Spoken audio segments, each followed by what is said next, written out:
Welcome back to Bad Things in History, where you've got to fight for your right to, well, sometimes for all your rights. Few things in human history are as horrible as the institution of slavery, and few places practiced it for as long or as brutally as the United States. Another unfortunate fact is that most slave rebellions in North America failed miserably, but not all of them. Today we are going to explore the end of slavery in the British Empire and how it helped the most successful slave revolt in United States history succeed. James Somerset. Slaves began pouring into British colonies around 1619. The legal framework that governed overseas possessions mostly supported the institution of slavery, but the people of England were not eager to see the practice spread to their shores. Around 1768, a customs officer named Charles Stewart lived and worked in Boston. Charles decided that he wanted to use his hard-earned salary to purchase another human, and his timing was excellent. James Somerset had been recently kidnapped from Africa and brought to North America as a slave. He was quickly sold to Charles.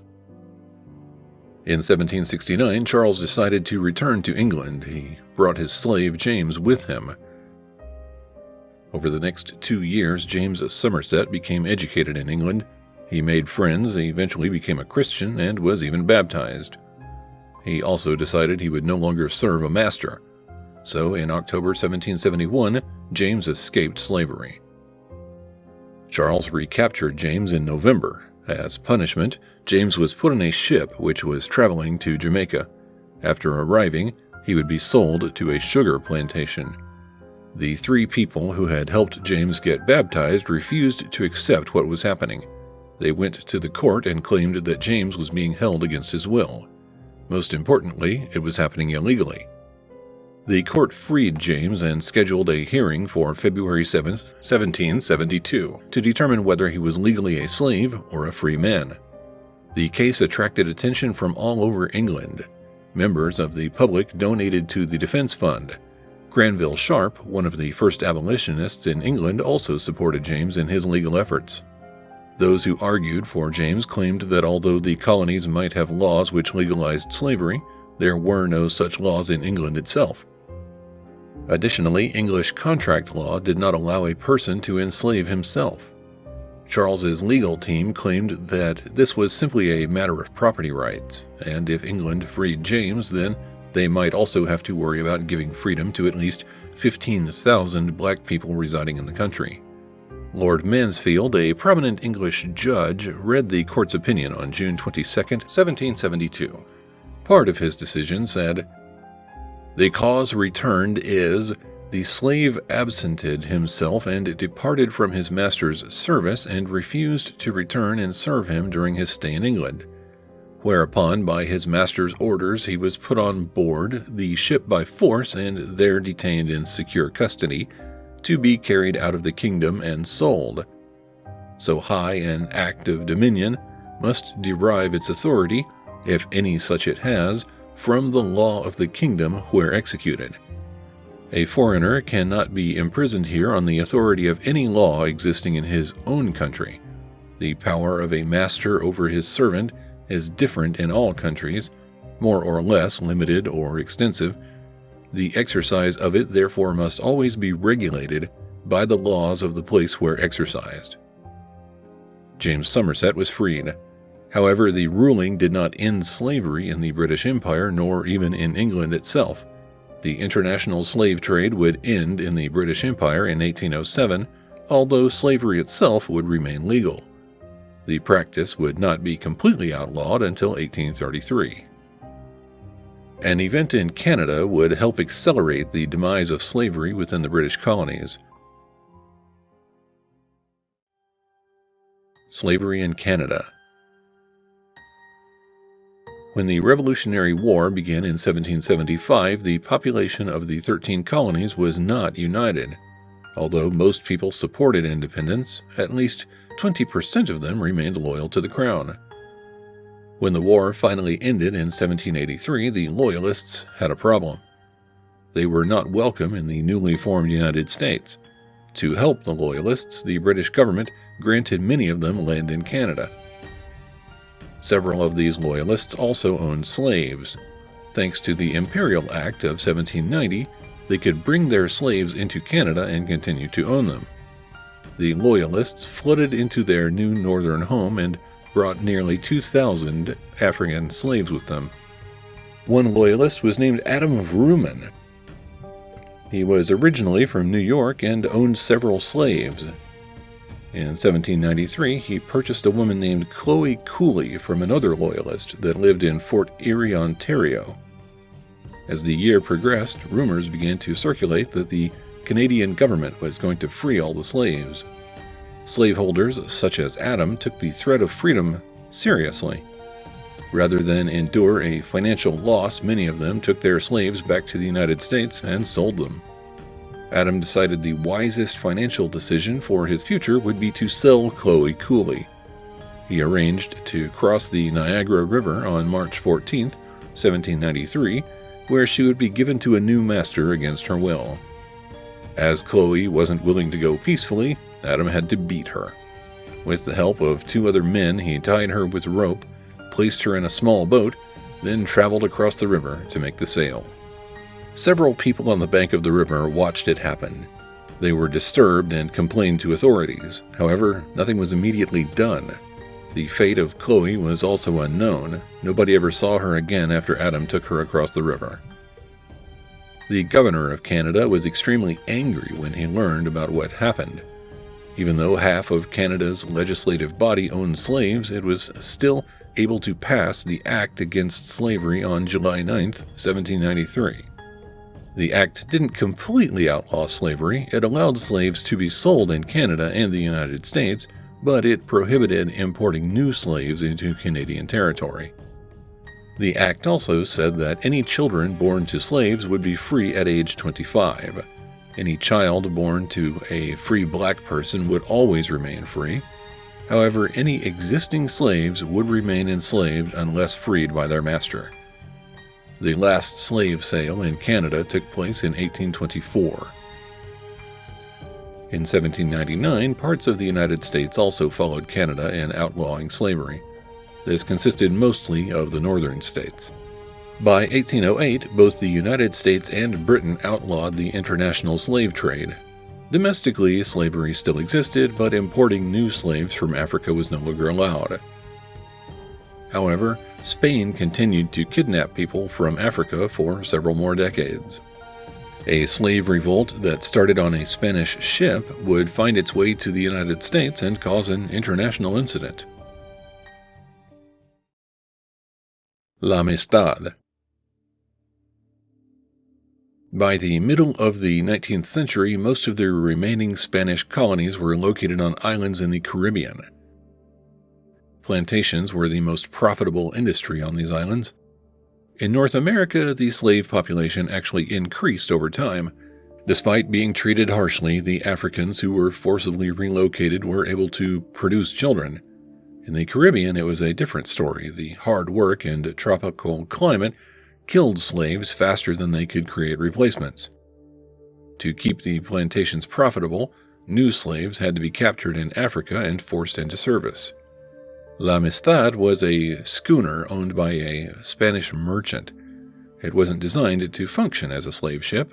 Instead of long ocean passages, the schooner usually traveled between islands in the Caribbean carrying supplies such as sugar and tobacco. On June 28, 1839, the ship left the port of Havana. It was making a short journey to Puerto Príncipe.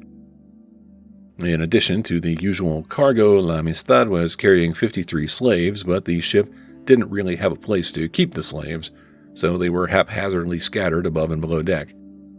One of the enslaved passengers, named Singbe Pie, convinced the other slaves to revolt. They armed themselves with weapons that resembled machetes, then poured onto the deck. The captain and some of the crew were killed. However, the slave owners were kept alive so that they could navigate the ship to Africa. The slave owners didn't take the ship to Africa. Instead, it arrived at Long Island in New York on August 21, 1839. Several boats tried to board La Amistad but were attacked and driven away. The USS Washington finally came across the vessel and took it into custody. The officers from USS Washington filed a federal court case claiming they had salvage rights to the cargo of La Amistad. Meanwhile, the state of Connecticut arrested the Spanish traders and charged them for illegally enslaving free Africans. The Spanish foreign minister demanded that La Amistad, its crew, and the slaves should be released immediately. President Martin Van Buren agreed and wanted to assist. However, he could not interfere with the pending lawsuit, nor could he force Connecticut to drop charges. As far as the slaves, their fate was left to the United States Supreme Court. In 1841, the Supreme Court ruled that Saint-Pépier and the other slaves were illegally enslaved and transported. The violence used to take control of the ship was justified. The slaves were freed. 35 of them eventually returned to Africa. La Amistad and its remaining cargo were auctioned to the highest bidder. The Spanish government was furious. As far as it was concerned, the United States stole La Amistad and its cargo. Under Spanish law, enslaving Africans was perfectly legal. A similar legal precedent would soon be used against slave traders from the United States. The Creole Case. Although the United States outlawed importing slaves from abroad, the slave trade continued to thrive within the southern states. It was called the coastwise slave trade. Ships would travel to the upper south, where there were usually too many slaves. Some were purchased and taken to the deep south, where plantations always needed additional labor. In the fall of 1841, a sailing vessel called Creole stopped in Richmond, Virginia. When it left, there were 160 passengers on board. Of those, 135 were slaves. The ship was headed to New Orleans. After arriving, the human cargo would be sold. Among the enslaved passengers was a black man named Madison Washington. He was originally born into slavery, then escaped to Canada, but he couldn't stand the thought of living without his wife. Madison returned to Virginia hoping to steal her. Instead, he was caught and sold back into slavery. On November 7, 1841, Madison Washington and 18 other enslaved men poured onto the boat's deck. The rebels used knives to kill and wound those who resisted. After taking control of the ship, Madison and his army of rebels decided to take the ship to the British West Indies. They knew that the British had outlawed slavery completely. Also, they knew that in 1840, a slave ship called Hermosa wrecked in the Bahamas. The British freed all the slaves on that ship. On November 9, 1841, Creole arrived in Nassau. The authorities told the slaves that they were all free and should travel to shore immediately.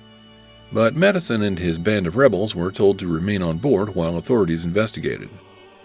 On April 16, 1842, the British court decided that Madison and those who helped him did not break any laws. Since slavery was illegal, the rebels were within their rights to use violence against their kidnappers. A total of 128 slaves earned their freedom from the mutiny on the Creole. They succeeded in keeping their freedom as well. It was the most successful slave revolt in United States history. 3 enslaved women and 2 children refused to leave Creole when it was in Nassau. When the ship finally left the Bahamas, they were still aboard. Creole arrived in New Orleans on December 2, 1841. The slave owners promptly sold their remaining human cargo. The Creole would meet its end in 1842 during a storm in Portugal. Relations between the United States and Britain became very tense after the incident. President John Tyler supported Southerners who wanted the British government to pay for the stolen property. This sentiment would be expressed during negotiations for the Webster-Ashburton Treaty of 1842. In the end, the treaty forced several compromises.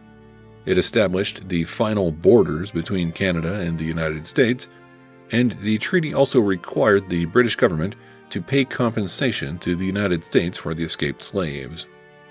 Slavery would not be abolished in the United States until 1865. It would remain legal for Spanish territories in the Caribbean until 1873. Were the British heroes for eliminating slavery, or was it their fault that the practice became so widespread in the first place? More importantly, what do you think about the hundreds of enslaved men, women, and children that fought and earned their freedom?